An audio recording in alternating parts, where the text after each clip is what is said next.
everyone. I'm Lan Xinxue, a doctoral researcher at the University of Missouri.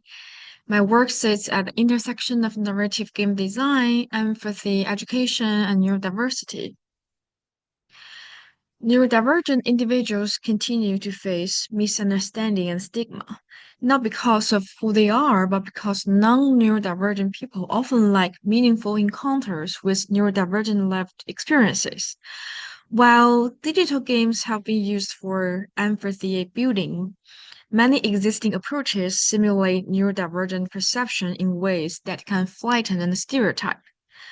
And my study asks, how do non-neurodivergent players interpret and respond to a narrative-driven game centered on neurodivergent daily experiences?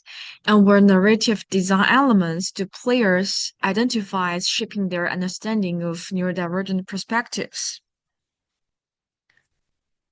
The game at the center of the study is called The Thing Left Behind, which is a 2D narrative-driven game built in Unity with neurodivergent creators. And immersion here does not mean VR, it means narrative immersion, being drawn to a story world through everyday detail, character relationships, and reflective pacing. And the projects have three modules. The first module is birthday module, follows a young autistic child's celebration with a cozy, gentle aesthetic. And second is Walk in the Woods, is a walking simulation emphasizing co-presence. And last one, Harried, use comic-style storytelling to poetry ADHD experiences without deficit framing. And together they demonstrate how attunement, relational, open, non-extractive, can be operationalized across different game structures.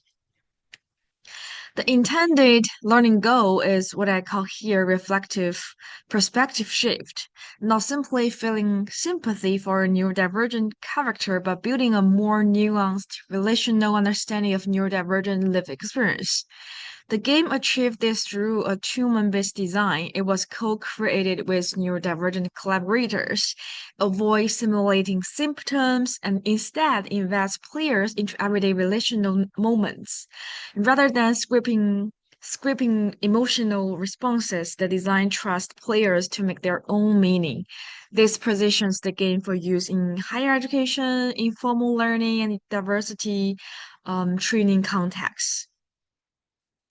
And this is a proposed qualitative study with ideally 12 to 20 non-neurodivergent IDEFs participants.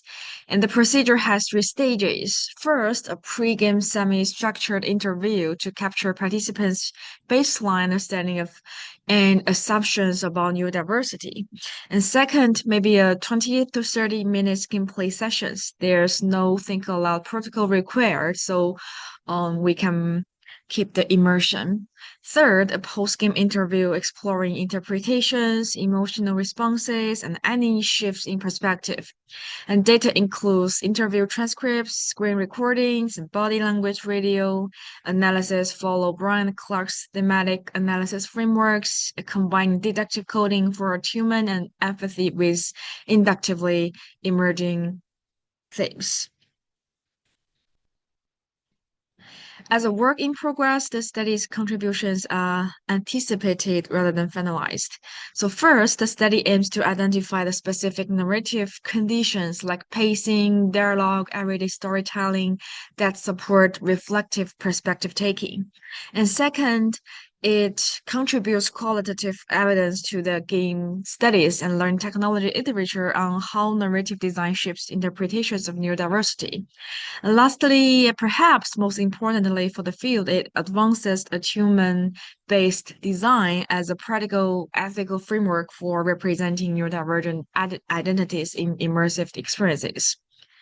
And lastly, so this work stays at the intersection of HCI, educational technology, narrative game design, and disability studies. So I hope it contributes to a growing conversation in the XR for learning community about how immersive experiences can represent marginalized identities with nuance and ethical care, and the immediate next step is to refine the protocol and run a pilot study. And from a longer term, I want to develop attunement-based design guidelines applicable to VR, AR, and other immersive formats. I'm also curious about how spatial presence in VR might change the nature of attunement itself. So that's is about the study.